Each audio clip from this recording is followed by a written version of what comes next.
ძალიან დიდი მადლობა თითოეულ თქვენგანს.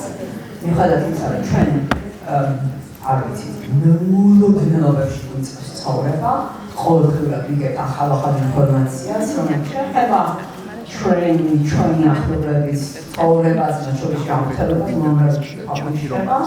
ამ ყველაფრის მიუხედავად მაინც მოხდა აი ეს საერთო პლატფორმის შექმნა, რომელსაც ასე 14 უნივერსიტეტის წარმომადგენლები საკოორდინაციო ჯგუფია შექმნილი, რომელსაც თანდათან ემატება ახალი წევრები წყავს და ჩვენ ვაპირებთ, რომ მომავალ კვირას ეს გაფართოებული შეხვედრა ჩავატაროთ ამ საკოორდინაციო ჯგუფის წევრებთან. დღევანდელ შეხვედრას ქალბატონი მზექალა შანიძე ესწრება, ძალიან დიდი მადლობა ქალბატონ მზექალა, ჩვენთან ერთად ბრძანდებით. ჩვენ ხშირად ვსაუბრობთ იმაზე, რომ აი ეს დაანონსებული ცვლილება, რომელიც სხვა არაფერია თუ არა უმაღლეს საქართველოში საუნივერსიტეტო განათლების რეფორმა, რადიკალურად ეწინააღმდეგება საქართველოში საუნივერსიტეტო განათლების იდეას, პირველი უნივერსიტეტის შემქმნელთა იდეას და გამომწექა თქვენი გამოცდილება არა მხოლოდ როგორც ასე ვთქვათ დამაარსებლის საოჯახო ან პროფესიული გამოცდილება, არამედ განსაკუთრებით თქვენი გამოცდილება აი 30-იანი წლების შემდგომ უნივერსიტეტში. მე გაგახსენებთ, რომ ქალბატონ მზექალამ 10 წლის წინ მისი 90 წლის იუბილესთან დაკავშირებით თბილისის სახელმწიფო უნივერსიტეტის გაზეთში ძალიან არაჩვეულებრივი ინტერვიუ დაიბეჭდა, რომელშიც სხვა საკითხებთან ერთად საუბარი იყო იმაზე, რა მოუვიდა 30-იანი წლების ცვლილებებით უნივერსიტეტს და როგორ ვეღარ მოხერხდა შემდეგ იმისი უკან დაბრუნება. ძალიან დიდი მადლობა. ასევე ესწრებიან ჩვენი თანამემამულეები, უცხოეთის უნივერსიტეტში მოღვაწე თანამემამულეები, მათ შორის ისეთები, რომელთაც მაგალითად 2013 წელს აი ამ უმაღლესი განათლების რეფორმის კონცეფციის შექმნაში მიიღეს მონაწილეობა. ბატონი ზალკოკაი არის ნამდვილად ვიცი, სხვა თანამემამულეებიც არიან დაპატიჟებულები, ზოგიერთმა ვერ მოახერხა დღეს ჩართვა, მაგრამ იმედი გვაქვს, რომ სამომავლოდ ჩვენ რაღაცნაირად მოახერხებთ ამ ჩვენი ძალების გაერთიანებას. ეხლა ამ დაანონსებული ცვლილების შესახებ მართლა ბუნებრივი პერსპექტივიდან შეგვიძლია ვისაუბროთ. ჩემთვის და დარწმუნებლად თითოეული თქვენგანისთვის არა მხოლოდ საუნივერსიტეტო საზოგადოების წარმომადგენლებისთვის ყველაზე შეურაცხმყოფელი მაინც არის ის, რომ ნახეთ დღეს ძალიან მარტივად გამოგვიცხადეს ისე, რომ თითქოს ჩვენ ეს არც უნდა შეგვემჩნია, რომ კი ჩვენ საუნივერსიტეტო იდეას, უნივერსიტეტის იდეას, რომელიც აი ამ პირველი ქართული უნივერსიტეტის დამაარსებლებისთვის იყო მართლა ეს ჰუმბოლდტიანური იდეა კვლევისა და სწავლების ერთიანობის, რომელსაც არა მხოლოდ პროფესიული ცოდნა, არამედ პირველ რიგში ჩვენი შეჭიდულობა, ჩვენი როგორც ცოდნის საზოგადოების, ინტელექტუალური საზოგადოების ანის უნდა შეიქმნა და დღეს გვეუბნებიან, რომ იცით რა, ჩვენ უნდა დაველოდოთ, ისინი შეხვდნენ ნოემბერში ბიზნესმენებს და უყვეთეს მას ბაზრის კვლევა და თებერვლისთვის გვიტყვიან რომელი მიმართულებიც სჭირდებათ სპეციალისტები. ანუ ეს რას ნიშნავს, რომ ცოდნის საზოგადოების და აი ამ ინტელექტუალური შეჭიდულობის საზოგადოების ადგილი კი აღარ არის უნივერსიტეტი, არამედ არის სერვისის საზოგადოების, მომსახურების სფეროს საზოგადოების შემქმნელი და ამას ვერანაირად ვერ დავეთანხმებით, ამიტომაც ვიკრიბებთ ჩვენ და ვცდილობთ, რომ გავაანალიზოთ ეს ყველაფერი. სხვათა შორის ეს სულ არ ყოფილა უცხო, აი წეგან ქალბატონ მაინც ვეუბნებოდი, ისე ხდება, რომ რაღაცნაირად ერთი ძირითადი დაგამახსოვრდება და დანარჩენს თითქოს გვერდსული. მიუხედავად იმისა, რომ იურიდიო წამიკითხავს ეს და მიმუშავია ამაზე ბაზაში საკუთარი ხელით შემიტანია, ყოველთვის მახსოვდა ეს წმინდა ჩისტკა და არა მაგალითად ბერიას მიერ 1928 წელს მოსკოვში გაგზავნილი მოხსენება, რომ მიუხედავად რადიკალური შემცირებისა სტუდენტების რაოდენობის უნივერსიტეტში და მიუხედავად აი ამ წმენდისა კარგად ნახევარზე მეტი უნივერსიტეტში მაინც არის მინაში არ არის ჩვენ. ის ნაწილი სიმართლე გითხრათ არ მახსოვდა და ახლა ვაპირებ რომ ამაზე ძალიან ესე ბევრი ამაზე ძალიან ბევრი ვისაუბროთ რა მოხდა მაშინ მართლაც. მეორე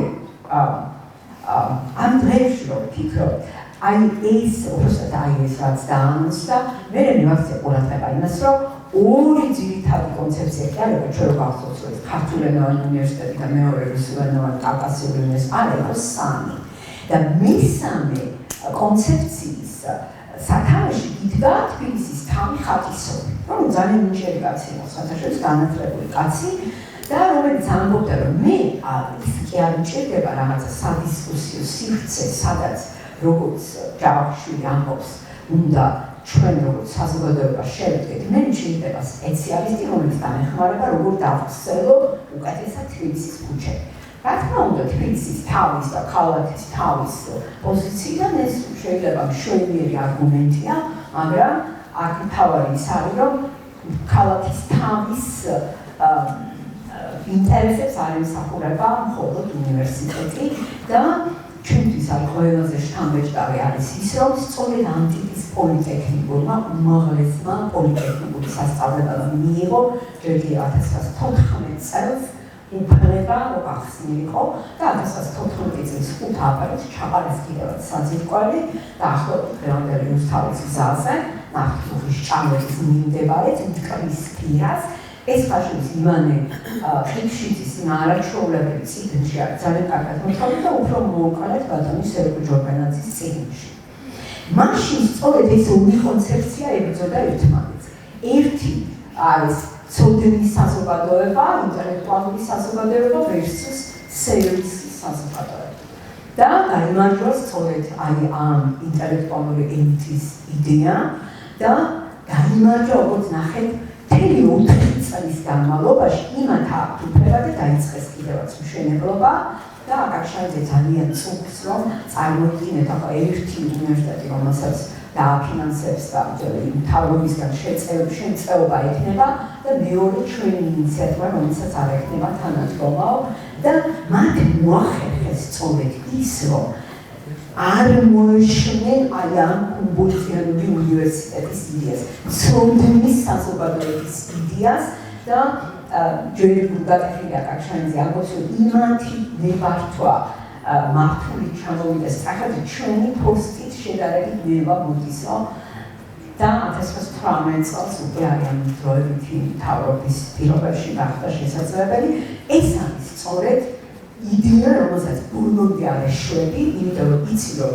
მართალი ხარ, იცი რომ ეს არის მართლაც ქვეყნის მომავლის პროექტი, მისი გადარჩენის პროექტი და ამიტომაც გაიმარჯვა მან. ეხლა ამ პოზიციიდან თუ შევხედავთ ამ ჩვენის ასე ვთქვათ ცდელობას, ცოტა ჯანმრთელად გამოიყურება და ზღვაში წვეთიც კი არ არის იმასთან შედარებით, რაც იმათ შეძლეს. ხო?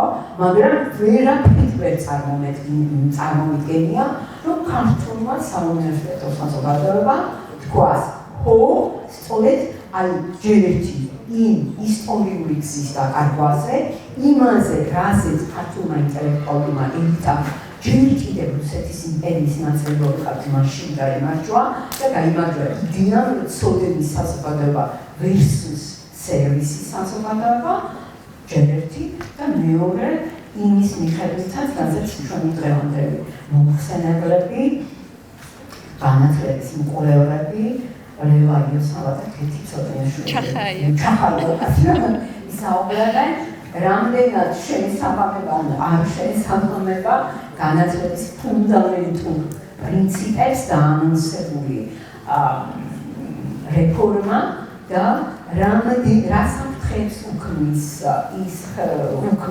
ის საქართველოს სამართლებრივ სივრცის საერთაშორისო რეპუტაციას.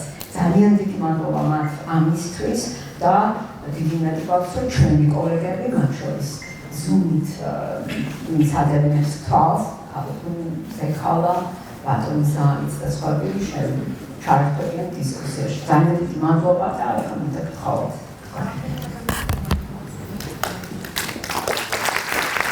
მოგესალმებით, ძალიან კარგი არის რომ აი ამ რეფორმას მოყვა აკადემიური საზოგადოების გააქტიურება და ინტერესი ამ საკითხების მიმართ, იმიტომ რომ თუ რამდენიმე კვირის წინ იმაზე ღელავდით, რომ ადამიანები შეხვედრებზე არ მოდიან, დღეს Zoom-შიც და დარბაზშიც ეს ინტერესი ნამდვილად იგრძნობა. ჩვენ უკვე არაერთხელ განვიხილეთ ის განათლების რეფორმის კონცეფცია, რაც გამოაცხადეს და დღევანდელი ჩვენი ანალიზის და პრეზენტაციის მიზანი არის, რომ გარკვეული სტრუქტურა მივცეთ ამ არგუმენტებს და უფრო ფართო სურათში წარმოვიდგინოთ უმაღლესი განათლების ძირითადი და ფუნდამენტური პრინციპების თვალსაზრისით, სად გვაყენებს, როგორი იქნება ჩვენი პოზიცია აი ამ რეფორმის განხორციელების შემთხვევაში, როგორი არის მისი თავსებადობა უმაღლესი განათლების მიზნებთან და უნივერსიტეტის მისიასთან და ასევე ჩვენ ვეცადეთ, რომ იმ ძალიან შეზღუდული ინფორმაციის საფუძველზე, რაც ამ რეფორმაშია მოცემული და შემდეგ რაც სხვადასხვა ინტერვიუებიდან და პრეზენტაციებიდან გავიგეთ, გარკვეული ანალიზი გაგვეკეთებინა წილი, თუმცა ხელმისაწვდომი მონაცემების საფუძველზე იმისთვის, რომ გარკვეული სცენარები წარმოგიდგინოთ რა შეიძლება რომ მოხდეს. თუმცა ეს გარკვეულწილად, რა თქმა უნდა, რადგან არ ვიცი სრული სურათი, რა და როგორ იქნება, არის გარკვეული სპეკულაციაც და ბოლოს დავასრულებთ იმით, რომ შევაჯამებთ აი ამ ძირითად საკითხებს, რა პრობლემებიც ამ რეფორმას აქვს და ყველაზე უფრო მნიშვნელოვანი ისევ არის განხილვა თქვენთან ერთად და შემდეგი ნაბიჯების დასახვა. ესე რომ ხან დელა დაიწყებ ჩვენს პრეზენტაციას. მოგესალმებით, დიდი მადლობა ყველას, დიდი მადლობა კაპიტანინას და კეთის შესწავლისთვის. მე დავიწყებ პირდაპირ. თავიდან მინდა რომ წარმოგიდგინოთ ძალიან მოკლედ უმაღლესი განათლება დღეს საქართველოში რას წარმოადგენს რიცხვებით. მონაცემები არის აღებული განათლების მართვის საინფორმაციო სისტემის მიერ მოწოდებული ინფორმაციის საფუძველზე. ჯერ მშრალი სტატისტიკა. დღეს საქართველოში ყავს სადღაც 198,000-მდე აქტიური სტუდენტი, მაგრამ აღსანიშნავია, რომ ძალიან დიდი რაოდენობა არის სტატუსში შეერებული სტუდენტი. ასე იყოფა აქტიური სტუდენტები საქართველოს მოქალაქეებად და უცხოეთის მოქალაქეებად და ასე იყოფა სწავლების სხვადასხვა საფეხურებზე, საჯარო და კერძო სასწავლებლებში. რომ წარმოვიდგინოთ რა მასშტაბებთან გვაქვს საქმე. ეს არის საჯარო და კერძო უნივერსიტეტების განაწილება პროგრამების და ფაკულტეტების მიხედვით და ასევე განათლების მართვის საინფორმაციო სისტემის მიერ მოწოდებული მონაცემების საფუძველზე დღეს საჯარო უნივერსიტეტებში ყავს 7,793 აფილირებული აკადემიური პერსონალი, არ ითვლება მოწვეული პერსონალი. და ასე ნაწილდებიან ისინი საჯარო და კერძო უნივერსიტეტებში სრულ ასოცირებულ ასისტენტ პროფესორებად და ასისტენტებად. მე ამას კიდევ დავუბრუნდებით მეორე ნაწილში. შემდეგი რაზეც მინდა ვისაუბრო არის უმაღლესი განათლების დაფინანსება. უმაღლესი განათლების დაფინანსებაზე დაფინანსება ძალიან მნიშვნელოვანია, როცა ვსაუბრობთ განათლების ხარისხზე. და ამ წარმოდგენილი რეფორმის კონცეფციის დასაბუთება ერთგვარი იყო, რომ დღეს უმაღლესი განათლება ვერ უზრუნველყოფს სტუდენტების აღჭურვას სათანადო ცოდნით, უნარებით და ასე შემდეგ. მაგრამ როცა ვლაპარაკობთ რა შედეგებზე გადის სისტემა, აუცილებლად უნდა ნახოთ, როგორ ფინანსდება იგი. ჯერ დავიწყებ რა არის სახელმწიფოსგან უმაღლეს განათლებაზე გამოყოფილი დაფინანსება. ეს არის ბოლო წლის მიმდინარე წლის მონაცემები. 171 მილიონი ლარი უმაღლეს განათლებაზე და 83,6 მილიონი ლარი კვლევაზე სახელმწიფო ბიუჯეტიდან. რომ შევხედოთ დინამიკაში, ზედა ხაზი არის მთლიანი შიდა პროდუქტი. საქართველოს ეკონომიკის მოცულობა მთლიანი შიდა პროდუქტი საბაზრო ფასებში. როცა ამბობენ, რომ ეკონომიკა იზრდება, რეალურად ყოველ შემთხვევაში ამ მონაცემების მიხედვით ნამდვილად იზრდება და ხედავთ განსაკუთრებით 2020 წლის მერე არის ძალიან დიდი ზრდა. თუმცა ეს არის ნომინალურად ან რეალურ თანხმობრივად უმაღლესი არც უმაღლესი განათლების და არც კვლევის დაფინანსება არ იზრდება მთლიანი შიდა პროდუქტის ანუ ქვეყნის ეკონომიკის ზრდის ყოლდაყოლ. მიუხედავად იმისა, რომ წარმოდგენილი არ არის, მაგრამ მთლიანად სახელმწიფო ბიუჯეტის ხარჯი ასევე იზრდება. ან ეს მიუთითებს რაღაცნაირად პრიორიტეტიზაციას, იმიტომ რომ გამოდის, რომ უმაღლესი განათლება და კვლევა არ არის პრიორიტეტი სახელმწიფო ბიუჯეტში. ასევე ძალიან მნიშვნელოვანი ფაქტი არის ის, რომ საქართველოში მთლიანად უმაღლეს განათლებაზე დახარჯული, რაც სამხარით ხარჯება მთლიანად ამის 80%-ს დაახლოებით, ხა ცოტა ზუსტად ძნელია თქვა, იხდიან ქართველი სტუდენტების გადასახადებით. სახელმწიფოს ბიუჯეტიდან გამოყოფილი თანხა არის ძალიან მცირე, თალხად 20% შეგვიძლია თქვა. ასევე არანაკლებ მნიშვნელოვანია, რომ უცხოელი სტუდენტების მიერ გადახდილი გადასასწავლის გადასახადი არის როგორც მინიმუმ 2-ჯერ მეტი, ვიდრე სახელმწიფო ბიუჯეტიდან უმაღლეს განათლებაზე გამოყოფილი დაფინანსება. ანუ შეგვიძლია წარმოვიდგინოთ, თქვა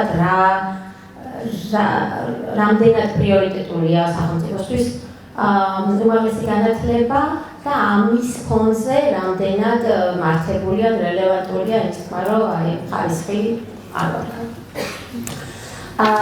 ეს არის ეხლა პირველ დიაგრამაზე როგორც გაჩვენეთ, თუ მუშები იზრდება, ეკონომიკა იზრდება, მაგრამ უმაღლესი განათლების დაფინანსება არ იზრდება, ეს იგი ამჟამად მთლიან შიდა პროდუქტში უმაღლესი განათლების დაფინანსების წილი საქართველოში არის ძალიან დაბალი. აი წითელი სვეტი არის საქართველოში რაც არის უმაღლესი განათლების დაფინანსების წილი და კვლევის დაფინანსების წილი.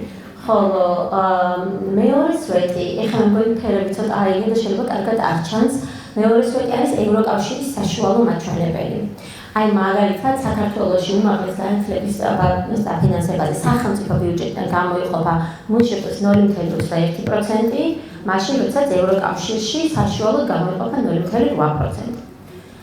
კვლევაზე კიდევ უფრო დიდია განსხვავება, ჩვენთან არის 0.10, იქ არის 0.71. ეხლა რაღაცნაირად ისე რომ გამოვთვალოთ ევროკავშირის საშუალო დონის მიხედვით, რომ იყოს ჩვენი უმაღლესი განათლების და კვლევის დაფინანსება, უმაღლეს განათლებას სახელმწიფო ბიუჯეტიდან უნდა გამოიყოფოდეს 735 მილიონი ლარი და კვლევაზე უნდა გამოიყოფოდეს 652 მილიონი ლარი.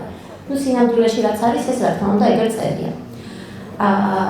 ახლა როგორც გითხარით, თუ ეკონომიკა იზრდება და დაფინანსება არ იზრდება, შესაბამისად ეკონომიკაში დაფინანსების წილი მცირდება. აი ნახეთ 2015 წლიდან მოყოლებული ასე შემცირდა დაფინანსების წილი. და ახლა რაც შეეხება როგორ შეგვიძლია ეს დაუკავშიროთ ხარისხს. როცა გვეუბნებიან რომ ხარისხი არის დაბალი, შეგვიძლია შევხედოთ, ანუ ხარისხის არის ბევრი გაზომვადი ინდიკატორი, მაგრამ უმაღლეს განათლებას და კვლევას შეეხება საქმე. ერთ-ერთი ყველაზე ღირებული ინდიკატორი არის ციტირებადი ნაშრომების რაოდენობა. რასაც ჩვენ შეგვიძლია შევხედოთ, აი ნახეთ, ესე იგი ეს არის საქართველოდან ციტირებადი სამეცნიერო ნაშრომების რაოდენობა. ეს ნაცრისფერი არის ციტირებული ნაშრომები და წითელი არის არაციტირებული ნაშრომები. თქვენ დაინახავთ, რომ ბოლოში წითელი უფრო ბევრია, ეს იმიტომ რომ ახალია და რა თქმა უნდა 2023-24 წელს გამოცემული ნაშრომები ჯერ არ არის ციტირებული, თუმცა ფაქტია, რომ ორივე როგორც ციტირებული, ასევე არაციტირებული ნაშრომის რაოდენობა იზრდება ძალიან მკვეთრად იმის კვალდაკვალურად რეალურად დაფინანსება მცირდება, სახელმწიფო ბიუჯეტიდან დაფინანსება. გარდა ამისა, ახლა აქ არ აქვს წარმოდგენილი, მაგრამ რომ შევხედოთ სხვადასხვა ქვეყნებს ჩვენი დაფინანსების დონის მიხედვით განსაკუთრებით აღმოსავლეთ ევროპის რეგიონში ძალიან საკმაოდ კარგი შედეგები გვაქვს იმის გათვალისწინებით, რომ ასე მწირია დაფინანსება ჩვენთან. ეს იყო ისე თქმაც მინდოდა მოკლედ მიმოხილვა საბიუჯეტო დაფინანსებაზე და ზოგადად განათლებაზე და მე ამ საკითხებს ავუბრუნდებით ბოლოსკენ. ახლა კითხვის გადავცემ.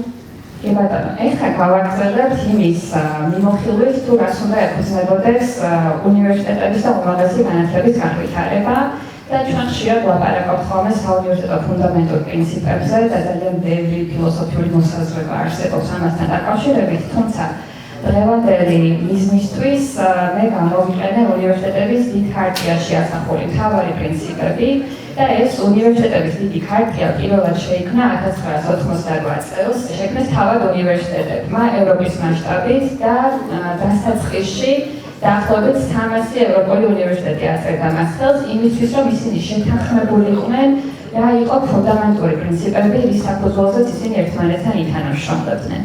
და აი ამ ფუნდამენტური პრინციპების საკვანძო საკითხები, სამი საკვანძო საკითხი იყო თავიდან და ეს იყო ინტელექტუალური და მორალური ავტონომია, სწავლების და კვლევის ინტეგრაცია, თავისუფალი კვლევისა და დებატების ადგილის უზრუნველყოფა, სადაც ნებისმიერი აზრის განხილვა არის მიღებული და არის ტოლერანტული სივრცე.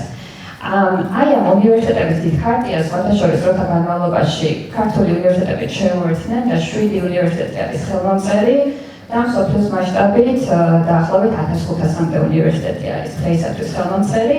მნიშვნელოვანი არის ის, რომ 2020 წელს კიდევ ერთხელ გადაიხედა ამ ხარტიის პრინციპები და ფუნდამენტურ პრინციპებს დაემატა ის, რომ უნივერსიტეტებმა უკვე არამხოლოდ უნდა გაიზიარონ ეს ღირებულებები, არამედ ამის დაცვაზე უნდა იყოს პასუხისმგებლობა.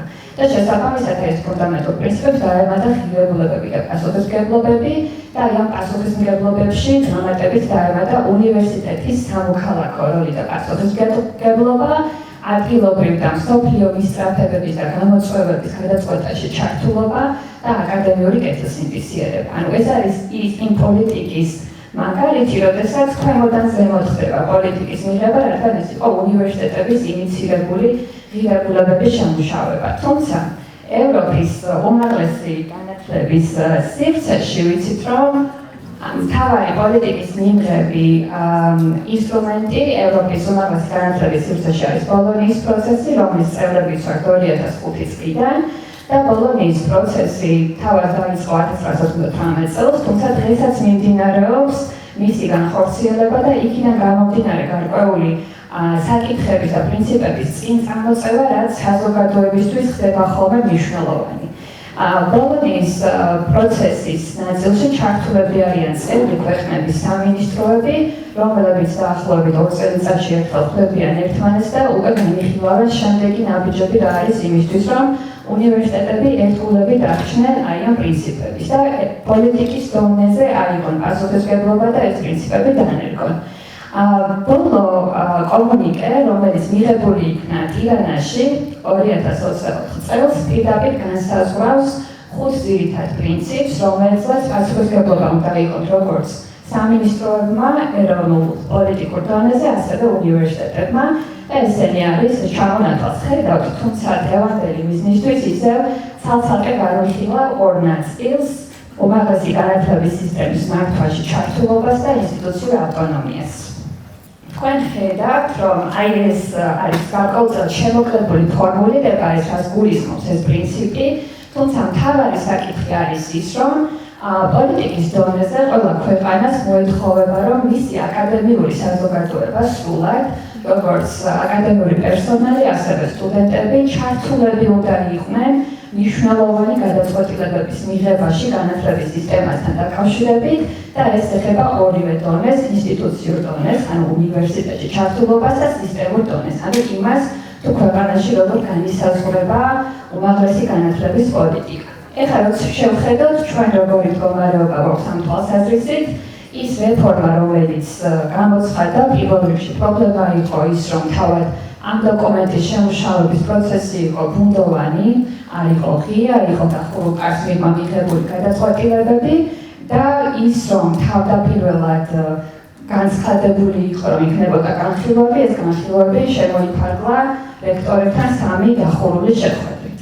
შესაბამისად, ის პროცესი, რომლის მომწვენიც ახლა ვართ, არის ბუნდოვანი და იძლევა ძალიან დიდი მანიპულაციის შესაძლებლობას, იმიტომ რომ თავად დოკუმენტში და შემდეგ იმ ინტერვიუებში, რომელსაც ვისმენთ, ჩვენ არ გვაქვს შესაძლებლობა, რომ გავინახოთ სრული სურათი, თუ რას ეფუძნება, საიდან მოდის ეს რეფორმა და რა იქნება შესაბამისი შედეგები. და ის, რომ ნელ-ნელა რაღაცა დეტალებს გვიმჟღავნებენ, ესეც სწორედ აი ამის ნიშანია. ეხლა მნიშვნელოვანი აქ ასევე არის აი ამ პროცესში ასევე მანიპულატორული ორმაგი ნარატივები, იმიტომ რომ როდესაც ვისმენთ მაგალითად გარკვეულ განცხადებებს, ერთდროულად არის ხოლმე ტექსტები, რომ ეს საკითხები იქნება აუცილებლად განხილული და ამის შედეგად შეჯერებული და ამავდროულად იმავე ნარატივში არის პირი, როცა არის გადაწყვეტილი. შესაბამისად, ეს პროცესი, რომ თითქოს ამას ვამბობენ, მაგრამ სინამდვილეში ასაკეთებენ, სინამდვილეში ახლა კი ამაზე არ ვსაუბრობთ, აკადემიური კეთილსინდისიერების საკითხია, რომელიც ასევე აი ამ პრინციპების ერთ-ერთი ნაწილია. ასევე ჩვენთვის მნიშვნელოვანი არის იმის გააზრება, ვინ და როგორ აკეთებს აი ამ რეფორმის შესახებ კომუნიკაციას, ეს არის ძირითადად იერარქიულად პრემიერ-მინისტრი, მინისტრი და მინისტრის მოადგილე, რომლებიც შეზღუდულად ერთსა და იმავე ტექსტს იმეორებენ და მხოლოდ მცირე დეტალებს ამატებენ ხოლმე დროდადრო. ასევე მნიშვნელოვანი არის ის, რომ ეს არის არა მხოლოდ ბოლონიის პროცესის მნიშვნელოვანი შემადგენელი ნაწილი, არამედ საქართველოში დღეს მოქმედ კანონმდებლობითაც განსაზღვრული არის ის, რომ ჩართულობა აკადემიური პერსონალის და სტუდენტების სისტემის დონეზე გადაწყვეტილების მიღებაში უნდა იყოს უზრუნველყოფილი და ეს არის მესამე მუხლი. ეხლა, როდესაც ჩვენ ვსაუბრობთ უმაღლესი განათლების რეფორმაზე, ერთ-ერთი მნიშვნელოვანი, რაც აუცილებლად თან უნდა ახსნას თითოეულ პროცესს, როდესაც რაღაცის რეფორმას ვიწყებთ, არის თვითონ მიზნის განსაზღვრა, რა არის უმაღლესი განათლების მიზანი თავად და არა იმ დოკუმენტის, რომელსაც წარმოგვიდგენენ, იმიტომ რომ თვითონ ამ დოკუმენტმა მერე უნდა მიმართული იყოს იმაზე, რომ ეს მიზნები შესრულდეს. თუმცა აი ამ დოკუმენტში ეს მიზანი პირდაპირ ცალკე ნათლად განსაზღვრული არ არის. ის, რაც შეგვიძლია რომ ამოვიკითხოთ, ხაზებს შორის, ეს არის თანამედროვე სტანდარტების ცოდნის და პროფესიული უნარების განვითარება და სახელმწიფო დაკვეთის და კადრის დაკვეთის შესრულება. და ეხლა უკვე ბოლოს აი გუშინდელი განცხადება იყო, როდესაც თითქოს მიზნად გამჟღავნდა ის, რომ რეფორმის მიზანი არის სახელმწიფო უსაფრთხოების უზრუნველყოფა იმისთვის, რომ აი ამ 2012 წლებში განხორციელებული რეფორმით მიღებული ზიანი ანაზღაურდეს და თითქოს ის 13 წელი ამის შემდეგ აღწყობილა და ამის განსწორება ახალ დაიწყეს. ისე რომ არის ყოველთვის რაღაცა დოკუმენტშივე დამალული მიზნები და მე არის რაღაც მიზნები, რაც დროდადრო ჟღავდება, მაგრამ მთავარი პრობლემა ისე არის ის, რომ ზოგადად რა არის, როგორ წარმოგვიდგენია უნივერსიტეტი და როგორ უნდა იყოს უმაღლესი განათლება, ამაზე არის კონცეფციაში წერია არაფერი და ჩვენ პრინციპში ეს ჩავარდნა აკადემიურ საზოგადოებას გვაქვს.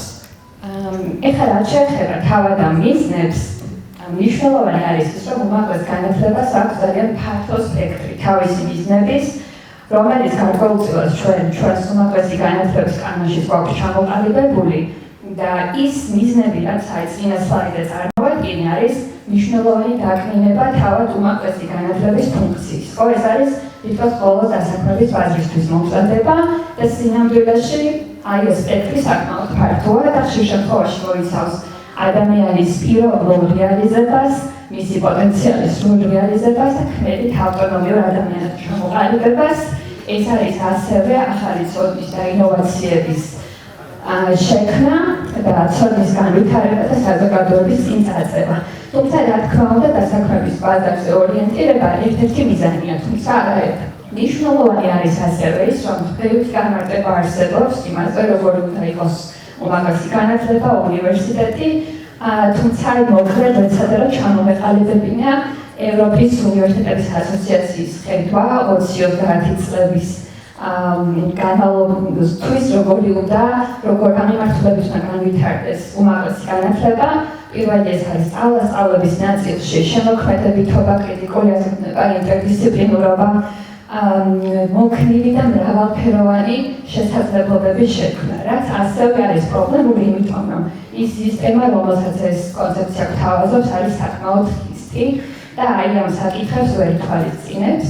კვლევის და ინოვაციების თვალსაზრისითაც ეს გულისხმობს მულტიდისციპლინურობას, რაც შეიძლება საზღვრების გახსნას, ღია მეცნიერებას და უნივერსიტეტს ასევე ის წარმოადგენს როგორც კულტურული და საზოგადოებრივი ფორმირების მნიშვნელოვან ცენტრს.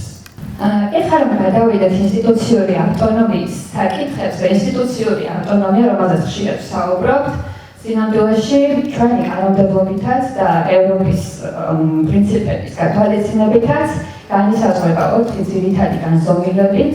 პირველი არის აკადემიური ავტონომია, ეს არის ფინანსური და ქონებრივი ავტონომია, ეს არის პერსონალის მართვის ავტონომია, ორგანიზაციული და მმართველობითი ავტონომია და აქ ვერცადე ჩამოვეწერა ის ძირითადი საკითხები, რაც კონცეფციაშია მოცემული, რომლებიც აი ამ პრინციპებს პირდაპირ ეწინააღმდეგება. ხომ ეს ერთ-ერთი არის ერთი ქალაქი და ერთი ფაკულტეტი, რომელიც წინააღმდეგობაში არის როგორც ფინანსურ და ქონებრივ ავტონომიასთან, ასევე აკადემიურ ავტონომიასთან, ორგანიზაციულ და მმართველობითი ავტონომიასთან და ყველა ცალ-ცალკე ჩავყვებით, რადგან როგორი ძალიან ნათელი არის ეს თმა და ასევე აღსანიშნავი არის, რომ ავტონომია ასევე განსაზღვრული არის არა მხოლოდ საქართველოს კონსტიტუციით, რომელსაც ჩვენ ხშირად ახსენებთ ხოლმე, არამედ ის უფრო დეტალურად არის განმარტებული უმაღლესი განათლების შესახებ კანონში და ის ასევე ფარავს აი ამ 4 განზომილებას. როდესაც ჩვენ საუბრობთ ავტონომიაზე, ეს არნიშნავს, რომ უნივერსიტეტები რასაც უნდა გააკეთებენ და ანგარიშვალდებულება არ ექნებათ.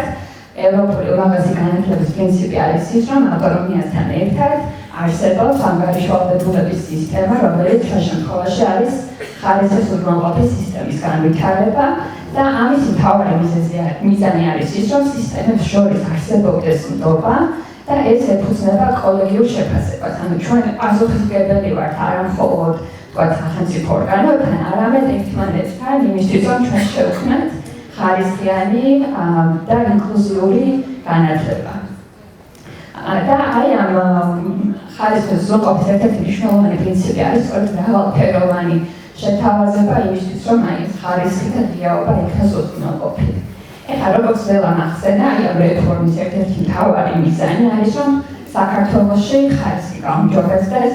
Clarity პროდუქტიულობის მაგალითზე უკვე ახსენეთ, რომ მიუხედავად იმისა, რომ სახელმწიფოსგან არ არის სათანადო ხელშეწყობა, ეს სფერო უნივერსიტეტების და აკადემიური პერსონალის ძალისხმევის საფუძველზე ვითარდება, თუმცა მნიშვნელოვანი არის ასევე განსაზღვროს, თუ ვინ არის პასუხისმგებელი დღეს იმაზე, როდესაც თუნდაც პრემიერ-მინისტრი ამბობს, რომ ხარისხის უზრუნველყოფის სისტემა ვერ მუშაობს, ხო?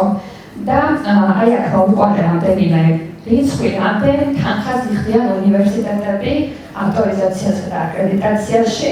ერთი პროგრამის აკრედიტაცია დაახლოებით 10,000 ლარია და კლასტერების შემთხვევაში ცოტა მცირდება და ავტორიზაცია დაახლოებით არის 60,000 ლარის მიღებულების და როდესაც ასევე ჩვენ ლაპარაკობთ ხარისხის უზრუნველყოფის გაუმართლებაზე, მნიშვნელოვანი არის ის, რომ წინა წელს დაახლოებით ამ პერიოდში განათლების ხარისხის განვითარების ეროვნულმა ცენტრმა დაკარგა ევროპულ სააგენტოში რეგისტრაცია, იმიტომ რომ მან ვეღარ დააკმაყოფილა ეს ევროპული სტანდარტის შესაბამისად. ისიც რომ გაუმართავია დღეს ეს სისტემა, ესეც არის სახელმწიფოს პასუხისმგებლობა და ასევე აღსანიშნავი არის ის, რომ პრემიერ-მინისტრი იშნავს ავტორიზაციის და აკრედიტაციის საბჭოების წევრებს, რომლებიც პასუხისმგებლები არიან იმაზე, რომ ხარისხიან პროგრამებს მიენიჭონ აკრედიტაცია. ეხლა ეს ხარისხის უზრუნველყოფის სისტემა აუცილებლად არის დაკავშირებული ხარისხის საერთაშორისო აღიარებასთან და როდესაც ხშირად საუბარი არის ხოლმე ვის ეხება ეს რეფორმა და ვის აზიანებს, ეს არის ის საკითხი, რაც ასევე მნიშვნელოვანია კერძო უნივერსიტეტისთვის, იმიტომ რომ ხარისხის უზრუნველყოფის საერთაშორისო აღიარებისთვის საერთაშორისო სააკრედიტაციო სააგენტოები, როგორც არის ENCA და WFM-ის სამედიცინო მიმართულებით, აფასებენ იმას, თუ როგორ მუშაობს საქართველოში ხარისხის უზრუნველყოფის სისტემა.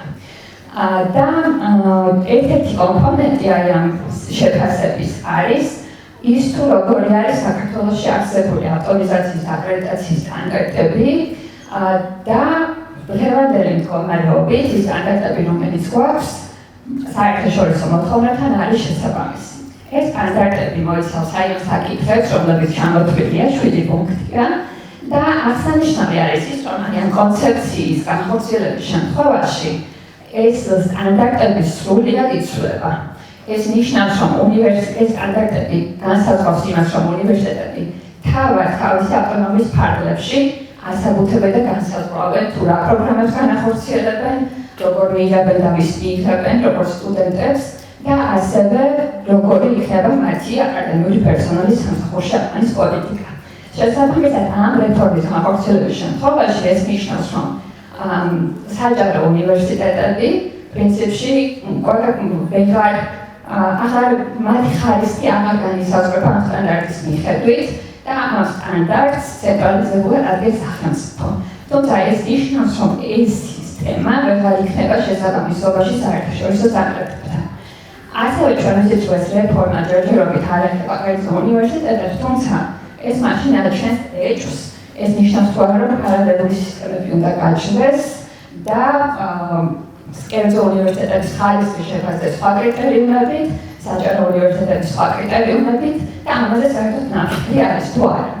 ასევე აღსანიშნავი არის ერთი საკითხი და ამის ავამთავრებთ იმისთვის, რომ აი ეს წელობა ევროპის აგენტოში აგვედგინა, განათლების ხარისხის ცენტრს უკვე შეტანილი აქვს განაცხადი ხელახლა ენკაში და ექსპერტები უნდა ჩამოვიდნენ და ეს სისტემა შეაფასონ თებერვალში, თუმცა დღევანდელი მდგომარეობით თავად სისტემის აღწერაც კი აღარ არის შესაძლებელი, იმიტომ რომ ეს არის ისეთი პერიოდი, გარდამავალი რაღაცა რეფორმების, რომლებიც პირდაპირ ამ პრინციპებს ეწინააღმდეგება და შესაბამისად ესეც აჩენს ეჭვს იმასთან დაკავშირებით ჩვენი უმაღლესი განათლების სისტემა კვლავ მიდის თუ არა ევროპული ინტეგრაციისკენ. და ასევე ქვეყანას, იმიტომ რომ აი ეს საკითხები ბოლონიის პროცესის პრინციპების და ხარისხის სტანდარტების დაკმაყოფილება არის ასოცირების შეთანხმების მოთხოვნა. ჩემი რეფორმის საერთაშორისო სტანდარტებთან შესაბამისობაზე და იმ საფრთხეებზე, რაც შეიძლება შეექმნას განსაკუთრებით უნივერსიტეტების ავტონომიურობას. ჩვენ თავიდანაც აღნიშნა კეთილ შესავალში, რომ ძალიან ძნელია პროგნოზების გაკეთება, რა შეიძლება მოხდეს კონკრეტულად. რა თქმა უნდა, ზოგადად ყველამ ვიცით, რომ ეს უარყოფითი შედეგები რაც შეიძლება დადგეს, მაგრამ ჩვენ შევიცავთ არსებული აი მონაცემის საფუძველზე, რაც დასაწყისში წარმოგიდგინეთ და იმის საფუძველზე, რაც მეტნაკლებად ვიცით, რა შეიძლება კონკრეტულად გაემართოთ სხვადასხვა სისტემაში ჩართულ პირებს თუ ინსტიტუციებს. თავიდან გვინდა დავიწყოთ საუბარი სტუდენტურ ნაკადებზე და თვითონ რეფორმის კონცეფციაშიც ასე იკითხება, რომ მკვეთრად შემცირდება სტუდენტების რაოდენობა. გარდა ამისა, აღინიშნა არაერთხელ სხვადასხვა ინტერვიუში ერთ-ერთი წყარო მაქვს მოტანილი, რომ დღეს სტუდენტების რაოდენობა არის 150,000 და ჯამურად უნდა შემცირდეს 110,000-მდე. ეს ესეთი გაცხადებული ის იყო არის გეგმა, რომ ეს იქნება ოპტიმალური განაწილება. ეხლა ჩვენ შეგვიძლია ვიკითხოთ ვინ იგულისხმება ამ 150,000-ში, იმიტომ რომ თავში რომ გაჩვენეთ რიცხვები იქ და ყველასთან ყველაზე მეტად ახლოს რასთანაც არის ეს 150,000, ეს არის ქართველი სტუდენტები, რომელთაც აქვთ აქტიური სტატუსი. ეს სავარაუდოდ ეს ჯგუფი იგულისხმება და ანუ იგულისხმება, რომ ეს ჯგუფი უნდა შემცირდეს 40,000-ით. ეხლა ჩვენ შეგვიძლია დაშვებები გავაკეთოთ როგორი, რომ შემცირება მოხდება მხოლოდ მომავალი მიღებების ხარჯზე და ვთქვათ არსებულ სტუდენტებს არ გაარდებენ, ხო? და მეორე რომ მოხდება შემცირება საჯარო უნივერსიტეტებში მიღების ხარჯზე. ანუ საჯარო უნივერსიტეტებში შემცირდება სავარაუდოდ მიღებები.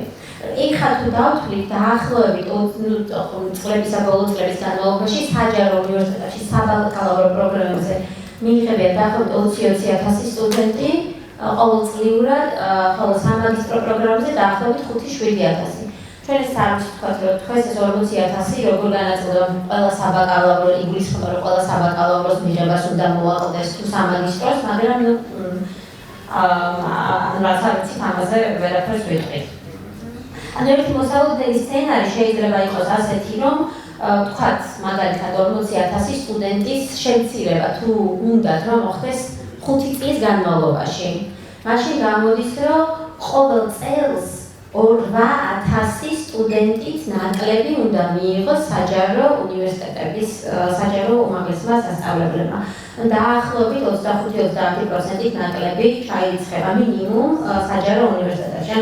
და ესეც ვიცით მეორე, რომ თბილისში უნდა შემცირდეს ხო სტუდენტების რაოდენობა, იმისთვის რომ სხვაგან გაიზარდოს. ანუ ამ წუთას თბილისში არის მაგალითად 125,699 სტუდენტი და თუ კი როგორც თქვეს 60% უნდა იყოს სტუდენტების მხოლოდ თბილისში და 50,000 60% არის 90,000, ანუ აი ეს უნდა შემცირდეს თბილისში სტუდენტების რაოდენობა. და აქ უნდა აღინიშნოს, რომ აქ საერთოდ არის გათვალისწინებული შეჩერებული სტატუსის მქონე სტუდენტების ფაქტორი. თუ ამას გავითვალისწინებთ, მაშინ კიდევ უფრო მეტად უნდა მოხდეს შემცირება, იმიტომ რომ იმ 20-22,000-დან ვინც ყოველწლიურად აბარებს გარკვეული რაოდენობა ყოველ წელს ატოვებს სწავლას, ხო? ანუ სავარაუდოდ კიდევ უფრო უნდა შემცირდეს, ვიდრე 8,000 ეს მიღება, კიდევ უფრო უნდა შეიკვეთოს. და ასევე გათვალისწინებული არა გვაქვს ის, რომ როცა ორი კლასი ერთად დაამთავრებს, მაშინ კიდევ უფრო შეიკვეცება მიღებები. ანუ ეს ერთი არის, რომ ეს ვიცით დადასტურებით შეგვიძლია ვთქვათ, რომ ეს მოხდება. თუ კი ის მართლა იგეგმება, რასაც ამბობენ. ეხლა ამასთან დაკავშირებით საინტერესო რა არის? საერთოდ რა არის ამისი მიზანი, რატო გინდა მაინდამაინც სტუდენტური ნაკადის შემცირება? დღეს საქართველოში 2014 წლის მოსახლეობის აღწერისთან, ახლა 2024 წლის მოცემული ჯერ არ არის გამოქვეყნებული. 25-34 წლის ახალგაზრდებში უმაღლესი განათლების მიღწევის დონე არის 39%. ევროკავშირის მიზანი არის, რომ 2030 წლისთვის 25-34 წლის ახალგაზრდებში ამასაკობრივ სეგმენტში 45% უნდა ქონდეს უმაღლესი განათლება. ანუ ყოველ შემთხვევაში 2014 წლის მონაცემებით ჩვენ ამ მაჯორიტარს ჩამორჩებთ, ნატოის როცა ამბობენ, რომ თქვათ ყველას უმაღლესი განათლება აქვს, ეს რეალობას არ შეესაბამება. სიმართლე კი არის, რომ ბოლო წლებში გაიზარდა ნამდვილად უმაღლეს განათლებაში მიღების მაჩვენებელი. როგორც არის სკოლის კურსდამთავრებულთა საშუალოდ 80% და საბაზო საფეხურ დამთავრებულთა საშუალოდ 78% აბარებს უნივერსიტეტში. თუმცა ამასთან ერთად აუცილებლად უნდა გავითვალისწინოთ, რომ ეს არ ნიშნავს, რომ ესენი ყველანი ამთავრებენ. კიდევ ერთხელ უნდა გავითვალისწინოთ სტატუს შეჩერებულ სტუდენტთა საკითხი და აქ ასევე ძალიან მნიშვნელოვანია, რომ საერთოდ ეს სტატუს შეჩერებულ სტუდენტთა საკითხი ამ რეფორმის კონცეფციის ფარგლებში არც ერთხელ არ დასმულა და არ განხილულა. ანუ თუ კი გეგმავენ სტუდენტების მთლიანი რაოდენობის ასე მკვეთრად შემცირებას, ფაქტობრივად შანსი იმისა, რომ სტატუს შეჩერებულ სტუდენტს და ყავს ძალიან ბევრი, როგორც გითხარით, სტატუს შეჩერებული სტუდენტი, შანსი იმისა, რომ მათ აღუდგეთ ეს სტატუსი არის ფაქტობრივად არარსებული, ხო? და აი ნახეთ, როგორ იზრდება. ის კი არ არის სტატუს შეჩერებულები, ყოველწლიურად იზრდება მათი რაოდენობა. საშუალოდ აი ბოლო 5 წლის განმავლობაში წელიწადში 10,000-ით. ანუ წარმოიდგინეთ, საჯარო უნივერსიტეტებში სულ აბარებენ დაახლოებით 22,000 ბაკალავრიატში და სტატუს შეჩერებული, თუმცა ეს სტატუს შეჩერებულები როგორც საჯაროში, ასევე კერძოებში და საჯაროებში უფრო მეტი, მაგრამ ძალიან მნიშვნელოვნად იზრდება ყოველ წელს. თუმცა ამაზე რა თქმა უნდა ჯერ არავის არაფერი აუთქვამს და ისე შეგვიძლია ვივარაუდოთ, რომ მათ სტატუსი დიდი ალბათობით არ აღუდგებათ. ეხლა ამას მივყავართ სოციალურ, ეკონომიკურ საკითხებამდე. აი ეს 8,000 ადამიანი, ხო, წელიწადში 8,000, ესე თუ გრამ შეიძლება 3 წელიწადში მოხდეს და მაშინ კიდევ უფრო მეტი გამოვა წელიწადში, ან 10 წელიწადში თუ მოხდა, მაშინ მეტი, მაგრამ 5 წელი, ესე გავთვალეთ საშუალოდ, რომ 5 წელიწადში 8,000 ადამიანი უნდა გამოაკლდეს ის, ვინც სხვა შემთხვევაში წავიდოდა უნივერსიტეტში მინიმუმ. და ან ძალიან მართებული იქნება დავსვათ კითხვა, ვინ იქნება ეს 8,000 ადამიანი? რა ტიპის ახალგაზრდები იქნებიან? ამაზე არსებობს 1000 სოციოლოგიური თეორიები, როცა ხდება ასეთი ტიპის განათლების შეკვეთა, პირველი, ვინც კარგავს შანსს არის დაბალი არაპრივილეგირებული ფენებიდან წამოსული ადამიანები, დაბალი სოციალურ-ეკონომიკური ფენის წარმომადგენლები და ძალიან დიდი ალბათობით აქაც მოხვებიან ეს ადამიანები. უფრო ესეთი ნაკლებად წარმოსადგენია, რომ ეს 8000 ადამიანი შეძლებული ოჯახებიდან წამოვა. მაგრამ მე ასევე მნიშვნელოვანი საკითხია საწავლენ. აი ყოველწლიურად თქვათ 8000 ადამიანი, რომელიც სხვა შემთხვევაში ჩააბარებდა უმაღლეს განათლებაში, თან ეს ხდება ახლა, ხო? აი მომავალ წელს უნდა განხორციელდეს. მომავალ წელს ყოველ მინიმუმ 8000 ეს როგორც ვიხარ ძალიან კონსერვატული შეფასება. საწავა ეს მინიმუმ 8000 ადამიანი დარჩება სრულიად განათლების გარეშე, თუ წავა პროფესიულ სასწავლებელში, სადაც სულ დაახლოებით 17,000 წელიწადში მიიღება ყველა ასაკობრივ კატეგორიაში და აქ პროფესიულ განათლებაში მოგეხსენებათ ძალიან ისე არის ფართოდ არის გაშლილი ასაკობრივი განაწილება. ფაქტობრივად პროფესიულ განათლებას არანაირად არ ეყოფა ამ წუთას ყოველ შემთხვევაში მომზადების გარეშე შესაძლებლობა რომ შეიცვალოს ეს ადამიანები, რომც უნდოდეს და მოიდოვონ პროფესიულ განათლებაში წასვლა. და კერძო სასწავლებლები ასევე ვერ მიიღებენ სავარაუდოდ, იმიტომ რომ თქვათ აი ესე როგორც გითხეს, მთლიანი რაოდენობა სტუდენტების უნდა იყოს 100,000 და მთლიან რაოდენობაში შედის როგორც კერძო, ასევე საჯარო. გარდა აქაც დაზარალდება ეს ყველაზე უფრო მოწყვლადი თუ არაპრივილეგირებული ჯგუფი და გარდა ამისა, ამაზე იბნის ასევე საკითხი ვის დააზარალებს ასევე სწავლის ხანგრძლივობის შემცირება. აქაც არა იმ ადამიანებს და იმ სტუდენტებს, რომელსაც ისედაც თქვათ ოჯახით თუ სოციალური წრის გავლენით აქვთ არაერთი საშუალება, რომ დაიკომპენსირონ ეს სწავლების ხანგრძლივობის შემოკლებით მიყენებული ზიანი. სწორედ ამიტომ ის ჯგუფები დაზარალდებიან, რომლებიც ისედაც თავიდანვე არაპრივილეგირებულ მდგომარეობაში იმყოფებიან. ეს რაც შეეხება სტუდენტურ ნაკადებს.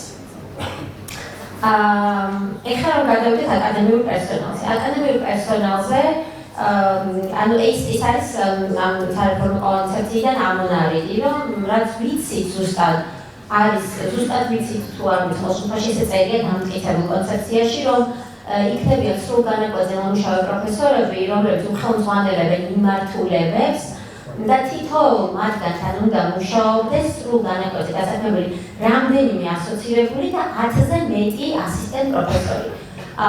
ეს მე რამდენიმე ინტერვიუებში დაზუსტდა, რომ 2-3 უნდა იყოსო თითოეულ სრულ პროფესორთან შეფარდება 2-3 განათლების მართვის საინფორმაციო სისტემის მიერ მოწოდებული ინფორმაციის და მონაცემების თანახმად. 1000 სრული პროფესორი, 1978 ასოცირებული პროფესორი და 714 ასისტენტ პროფესორი. ახლა ჩავთვალოთ, ესე წარმოვიდგინოთ, ისევ რადგან არ აქვს ინფორმაცია, რაღაცა გაშრობებს ვაკეთებ. დავუშვათ, რომ მთლიანი რაოდენობა, აი ეს მთლიანი ჯამური რაოდენობა აკადემიური პერსონალი, აფილირებული აკადემიური პერსონალი არ ვსაუბრობთ აქ მოწვეულებზე. არ შეიცვლება, ხო? თქვათ, არავის არ გაუშვებენ სამსახურიდან. ამ შემთხვევაში, ეხლა ეს როგორ უნდა გადანაწილდეს? დარჩება 280 სრული პროფესორი, 840 ასოცირებული პროფესორი, 2800 ასისტენტ პროფესორი. ან ზედაც იმაზე რაც არის, იქიდან უნდა მივიღოთ ის რაც გვექოთ არის.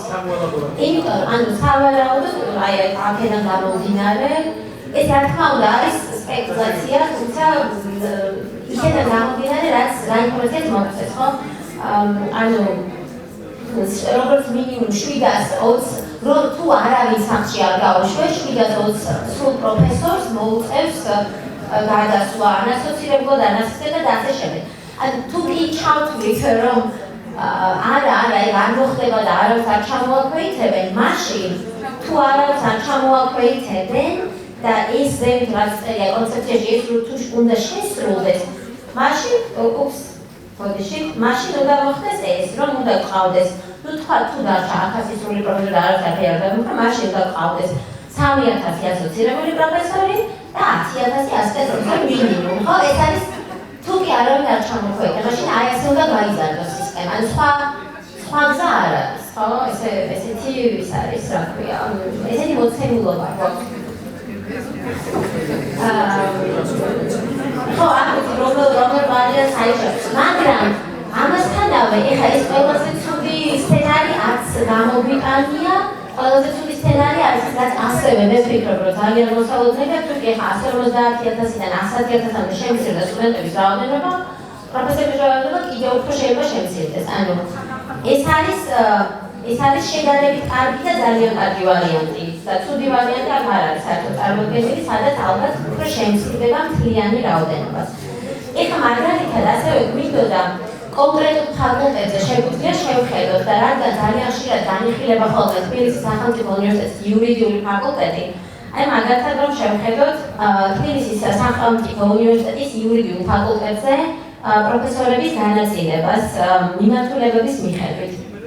აი მაგალითად კერძო სამართლის მიმართულებით არის 5 სრული პროფესორი, 11 ასოცირებული და 2 ასპირანტ პროფესორი. და თუკი აქ ჩდება ძალიან ისეთი საინტერესო საკითხები. როცა ამბობენ, რომ თქვათ უნდა იყოს ხალხი ერთი ფაკულტეტი ერთ ქალაქში. რა არის ფაკულტეტი? იმიტომ რომ ფაკულტეტი ყველა უნივერსიტეტში განიმარტება სხვადასხვანაირად, ხო? ეხლა იდეალში სხვა რამეა ფაკულტეტის განმარტება, ესე სრულად შეიძლება არ ემთხვეოს. რას ნიშნავს ერთი ფაკულტეტი რა არის? ასევე რა არის მიმართულება? ანუ მაგალითად, კერძო სამართალი არის მიმართულება, ნუ იქ რო წერია რომ ერთ მიმართულებას უხელმძღვანელობს ერთი სრული პროფესორი. ეს ნიშნავს თუ არა იმას, რომ მაგალითად კერძო სამართალზე უნდა იყოს ერთი სრული პროფესორი, რომელსაც ეყოლება 2-3 ასოცირებული და 10-ზე მეტი ასისტენტი.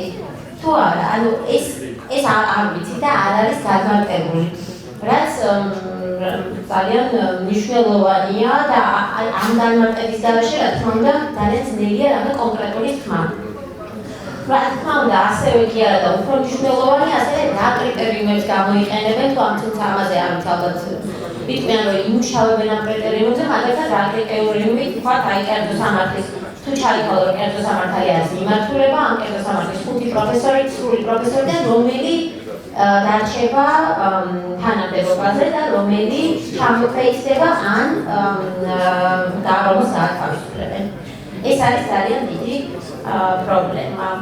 ასევე შევეცადეთ რაღაცა გვინდოდა რამდენიმე ფაკულტეტის მაგალითზე, მე ეს ეხლა დეტალურად ყველაფერს არ წარმოვადგეთ, მე იმედია ნაშრომს უფრო დაწერილი სახით დავავრცელებთ და მე სხვადასხვა ფაკულტეტებთან დაკავშირებით დავაკეთებთ სცენარებს. თუმცა აი შევეცადეთ კიდევ ერთი ესეთი დიდი ფაკულტეტი ავიღოთ, რომელიც არის ძალიან პოპულარული და ყველა საჯარო უნივერსიტეტს აქვს. ეს არის საერთოდ ბიზნესის და მენეჯმენტის მიმართულებით. აი რომ შევხედოთ, რამდენი არის ეხლა აქ გვაქვს წარმოდგენილი, რამდენი აბიტურიენტი ირჩევს კონკრეტულ მიმართულებას ამა თუ იმ უნივერსიტეტში პირველ პრიორიტეტად, რამდენი ირჩევს სულ პრიორიტეტად, რამდენი ადგილია და რამდენი ჩარიცხვაა. აი ხა თბილისში მაგალითად ამ მიმართულებით 5 საჯარო უნივერსიტეტი სთავაზობს საბაკალავრო პროგრამებს. ამ 5-დან როგორც ხედავთ, ყველაზე დიდი მიღება აქვს ილიას უნივერსიტეტს, მერე თესეუს, მერე ტექნიკურს და მერე სოხუმის და ასევე სპორტის უნივერსიტეტს. და თითქმის თესეუსში და ილიაში ცოტა ადგილები რჩება, მაგრამ თითქმის ივსება. აი მაგალითად, არ ვიცი, რომელიმე ამ უნივერსიტეტს რომ დაარჩეს ეს ფაკულტეტი, ხო? ექნებათ თუ არა, ჯერ ერთი რა არის კრიტერიუმები, აქ ისევ მეორდება, ეს არის ყველაფერი რაც ბუნდოვანია, ეს მინდა რომ წარმოადგინოთ რა. ერთადერთი კრიტერიუმი რაც კონცეფციაში წერია, არის ის რომ ტრადიციული პროფილის და ისტორიული გამოცდილების გათვალისწინებიდან. ეხლა ბიზნესის და მენეჯმენტის დიდი მასშტაბიანი ისტორიული გამოცდილება არც ერთ უნივერსიტეტს არ აქვს, ხო და ამიტომ სხვა კრიტერიუმი რა იქნება დაუკვირველი, მაგალითად, არ ვიცი, შეიძლება თუ არა რომ კრიტერიუმი იყოს, რამდენი სტუდენტი ირჩევს მაგალითად პირველ პრიორიტეტად, ხო, რამდენია მოთხოვნა, ან ივსება თუ არა ადგილები, აი ეს იქნება თუ არა პრიორიტეტი. თუ არ ვიცი, სამეცნიერო პროდუქტულობა ამა თუ იმ ფაკულტეტის. და თუნდაც შემცირებული სტუდენტური ნაკადის პირობებში ნებისმიერი უნივერსიტეტი რამდენად შეძლებს სხვა უნივერსიტეტებიდან დარჩენილი აბიტურიენტების შეწყვეტას. ეს დიდი ბიზნესის მაგალითი წარმოადგენთ, რომ არის ფაკულტეტები, რომელშიც ძალიან ცოტა სტუდენტია, მაგრამ ამ შემთხვევაში, სადაც მაგალითად უკი TSEO-თან ძირითადი მიმწოდებელი ამ სპეციალობის 993 სტუდენტი, რომელიც ირიცხება ილიაში, რომ გავანახევროთ კიდევ დავამესამედოთ 300 სტუდენტი მარტო ილიადან შეიძლება რომ წავიდეს, ხო და აქვს თუ არა TSEO-ს შესაძლებლობა მაგალითად რომ 700-დან 700 კი არა 1000 სტუდენტი მიიღოს. კი ხო, მაშინ კი.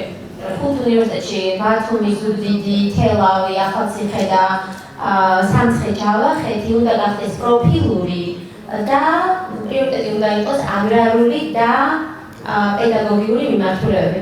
ჩვენ ახლა წარმოვადგინეთ ამ უნივერსიტეტებში რომელია ზევით არის მიმართულებები, რომლებიც არ ივსება, ანუ ყველაზე მეტი ადგილები სადაც რჩება და ქვევით არის მიმართულებები, რომლებიც ყველაზე ცოტა ადგილი სადაც რჩება.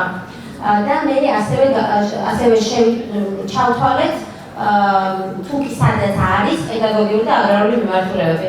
ეხლა სხვა შერეული სურათია, თუმცა ერთი საერთო ტენდენცია და მე მოვიფიქრებ უკეთეს ფორმას ეს უფრო ისე კაფეოდ რომ წარმოადგენს, საერთო ტენდენცია ის არის, რომ თუკი არის აგრარული და პედაგოგიური მიმართულებები დიდად პოპულარული არ არის და ძალიან ბევრი თავისუფალი ადგილი რჩება ძირითადად ამ უნივერსიტეტებში.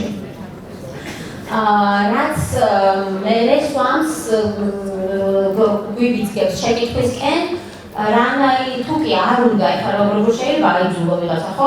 მაინდა-მაინც აგრარული ისწავლოს თუკი და თუკი მიზანი არის გეოგრაფიული დეკონცენტრაცია, აი ამ მიმართულებით როგორ იგეგმება ეს გეოგრაფიული დეკონცენტრაცია, როგორ გვინდა რომ მაინდა-მაინც იქნებ გუბიძგოთ. და აქედან გამომდინარე გეოგრაფიულ დეკონცენტრაციას რადგან შევეხეთ, წარმოვადგინეთ ასევე ქუთაისის საერთაშორისო უნივერსიტეტში რამდენი არის სხვა მიმართულებებით შეუსებელი ადგილები და რამდენი სტუდენტია ირიცხება საერთოდ. ანუ ახლა მიმდინარე სასწავლო წელს ირიცხება გეგმა იყო რომ 60,000 სტუდენტი უნდა ყოფილიყო.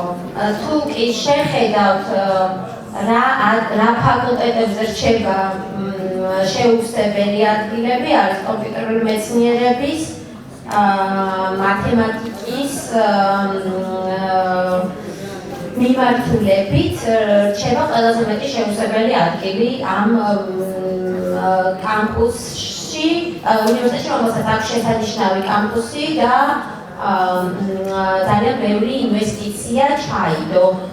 რაც რა თქმა უნდა, რასაც მივყავართ ისევ იმ შეკითხვამდე, ნიშნავს თუ არა კამპუსის რომ საშენდეს არაჩვეულებრივი კამპუსი სადაც ენებავთ, ნიშნავს თუ არა იმას, რომ იქ სტუდენტები წავლენ თუ რა ვიცი და იძულების გზით არ წაიყვანეს, რაც ასევე რასაკვირველია გამორიცხული სრულიად არ არის.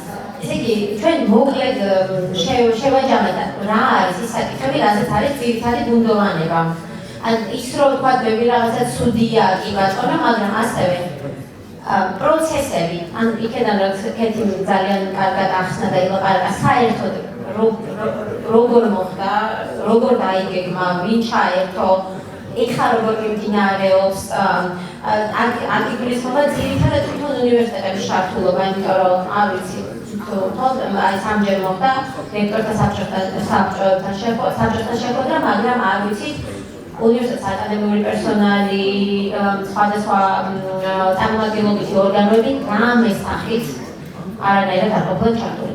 ასევე ძალიან მნიშვნელოვანია კრიტერიუმების დადგენა და ეს განსაკუთრებით მნიშვნელოვანია როგორც ფაკულტეტის შერჩევის დროს, აი თქვა ერთი ქალაქი, ერთი ფაკულტეტი, რომელი ფაკულტეტი, ასევე პროფესორების შერჩევის დროს, იმიტომ რომ სავარაუდოდ პროფესორები ან დიდი რაოდენობა, აი რა 80% პროფესორების როგორც მინიმუმ ჩამოქვეითდებიან და ვინ იქნებიან ეს ვინც ჩამოქვეითდება და ვინ იქნება ის ვინც დარჩება და რეგიონული ასევე რეგიონულ უნივერსიტეტთან მიმართებით, რომელი პროფილი შეირჩევა რომელ უნივერსიტეტში. ეს კრიტერიუმები არის სრულიად გუნდოვანი და გაუგებარი.